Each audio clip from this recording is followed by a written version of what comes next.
derogatory term for an unkempt child depicted with jet black skin, bulging eyes, protruding red lips, and disheveled hair while eating watermelon. A little black sambo, a black boy considered to be subservient, clumsy, stupid, and a troublemaker. Blackbirds, an infantile black child seen as an animalistic object. Alligator baby, a black baby used as food for alligators. Porch monkey, a lazy black child sitting on a porch, often pictured with tattered clothing, bare feet, and unkempt hair. These images and terms were acts of violence toward black children. Can somebody hold my hand? Come on. So this is the captain quarters right here, okay? So this is where the captain goes. Don't touch anything, okay? This is where the captain goes, where he steers the ship. This right here, and look, this is the bottom. You see how it has a little smell to it? It smelled a lot worse, a lot worse, because this is where people were the slaves. They used to have to, they used to have to pee. They had to poop down in here, and a lot of slaves would die down here. So dead bodies, you would smell the dead bodies. Here, baby, come here. This is so here. Come here. No, don't cry. We're gonna be okay. You're here with your parents. Look. You're here with your parents. Oh my. Oh, okay. That's okay. Look, don't cry. You're gonna miss it. This, when we talk about a slavery, this is what we're talking about. When it's about how horrible it was when we had to be brought over from Africa. We were forced to come here, and this is what they would put us in: chains. And you see this, how like they're bleeding. That's what used to happen.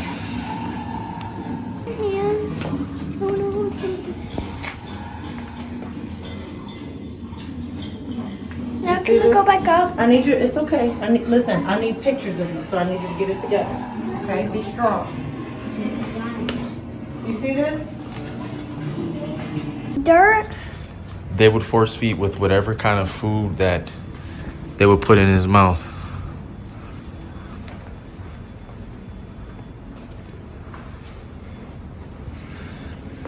This was like a protest against, this would be like a rebellious slave, so they would put him in an iron mask and chain him up. Isn't that horrible?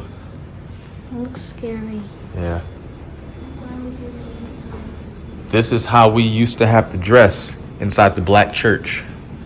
This is how they would look in the black church. Why did they do that to him? Right. Why are there other black people not doing anything? Because that's a good question. Ask that again. Why are there other black people doing nothing? Because they were forced over into this land. So there were some black slaves that were, they call it rebellious. They wouldn't follow like what, everywhere. right. But then there were others who were so scared of their lives, they would just follow whatever they were told. Islamic tradition, Ali's.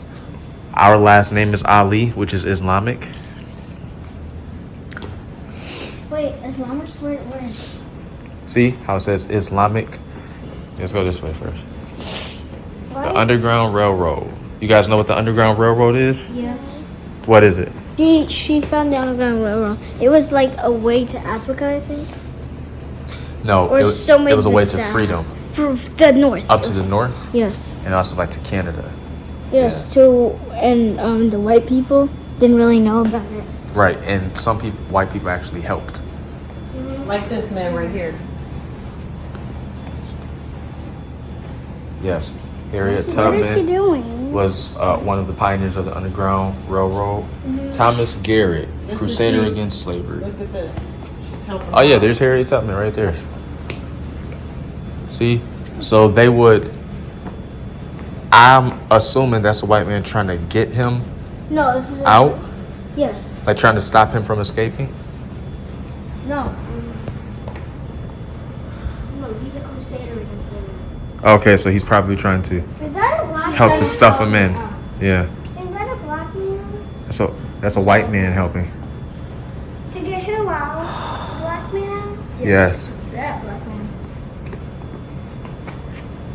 One of the obstacles of running away to freedom was that most slaves lacked a confident awareness of our geography of the new land. To assist the slaves in this aspect, Underground Railroad guides would teach them how to head north.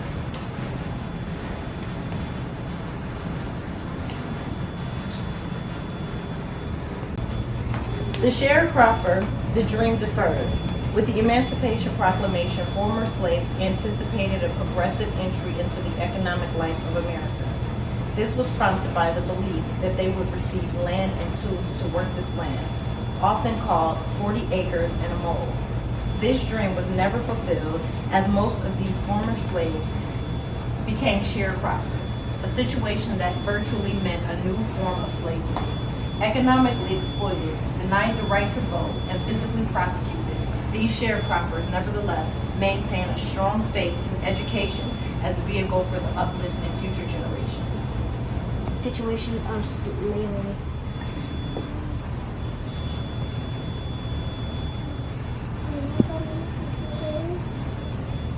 You okay, Saj? What you thinking?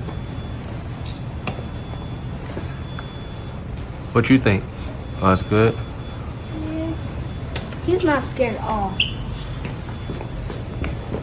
Who ain't scared? Why are you crying? Who ain't scared? Are you scared, Saj? No. I'm really scared. Are you sure? Do you want to get on my back? Yeah. I think there are some black people over there. Why are you all looking at me? You're my sister. Why is your hand cut off? Yeah. Oh, yeah. Oh, I've seen some. Somebody probably broke it off or something. And see, they would take children to these things. To do what? To these lynchings, to observe black people being lynched. And so, children are so innocent, but that's why they say racism is learned. You learn racism because you see your parents and your grandparents do it, so you can do the same thing that you were exposed to. That's why racism keeps going.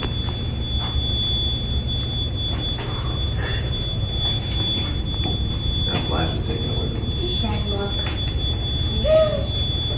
Her leg. Oh, right. Yeah, I see. Look at her leg and look at her baby. Her baby is all covered in blood. Yeah. Oh, I think it's dead too. Yeah. The baby's dead? Yes. Or the baby could be alive. He's actually cutting the baby out of the dead mother. He came. He saw. He conquered. My eyes, they did behold Barack Hussein Obama.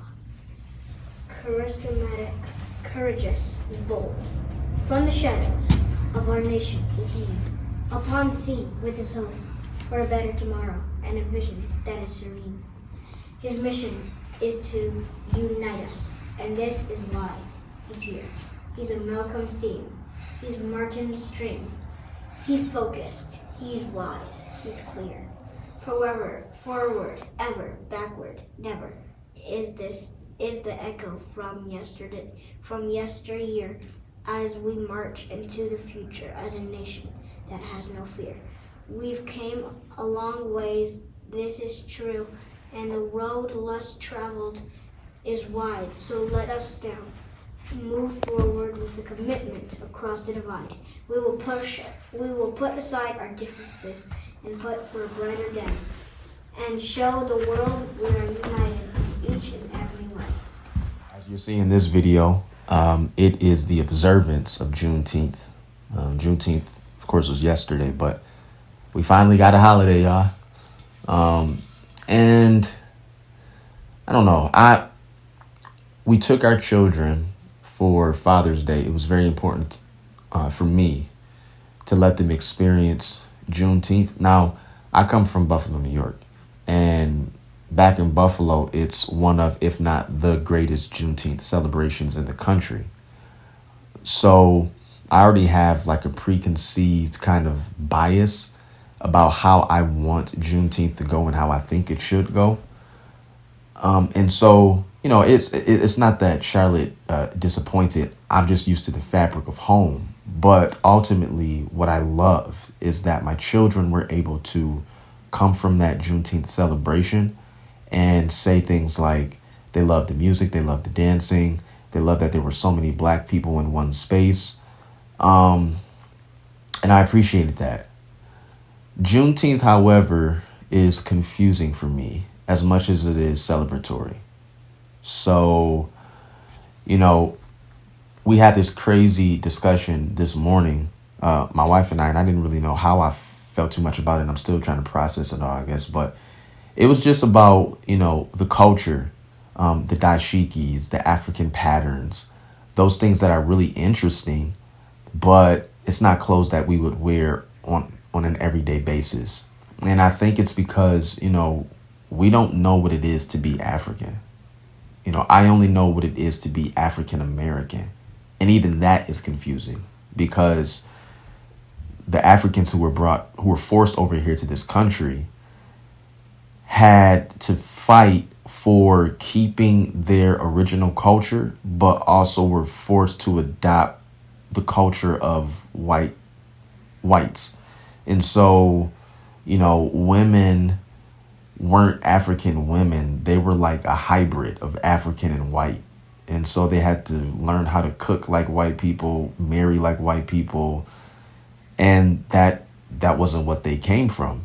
And so I think to be a black American is confusing because we had to create what blackness was and is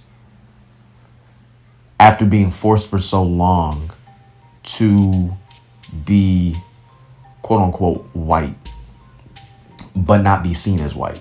We weren't seen as equal, but we had to adopt their ways in a sense as being slaves so that they were comfortable with enough with us, thinking that we were civil, I guess, because we weren't, to them we were animals. And so I don't know. Like I said, Juneteenth it's a celebratory occasion, but it's also real confusing for me.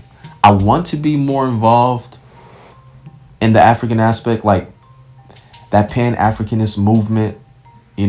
It's still degrees away from me. I would say that I support black. You know what I'm saying? If a black business owner comes to me, I'm not the type of person who's looking for a discount because it's a black owner. That's just not me. I would ask a white owner for a discount, the same that I would ask a black owner. And if they don't give it, they don't give it. And if I want to invest in a black business, then I will. You know what I'm saying? I'm not one of those people that's like I used to say the ignorant, comment like that's why you can't do business with black people. That's why I don't never mess with the N words. I used to say that type of stuff, and that's just ignorant. I support black, but I'm still not fully connected to the black or African experience because, quite frankly, I don't even know where I came from. I know I came from Buffalo, New York, from Sisters Hospital. I know I came from Bernadette, Washington. That's where I know where I came from. Felicia knows that she came from Lackawanna, from Pandora. That's where she knows she came from, but I don't identify with Africa. And so I want to get more educated because I want to educate my children so that we can ultimately have a better idea of what it is, not only to be black, but what it is to be an African living in America. I don't know. I just want to know where we came from, That would be cool. So that this doesn't drag out. Happy Juneteenth. I hope that you all enjoyed your Juneteenth weekend if you did celebrate it. If you did not and you're black, please next year make sure that you do it. And if you didn't and you're white but you want to go, you're welcome. That's one thing about blacks, man. That's one thing about us. We're very welcoming. We're very giving. We're a strong, really admirable people. So I would encourage everybody to go do a Juneteenth the same way that you go to an Irish Day parade, the same way you would go to a Pride parade, the same way that you would go to any type of other festival. You should support Juneteenth festival too, because ultimately it is about the liberation of black people. And that's something to celebrate every day.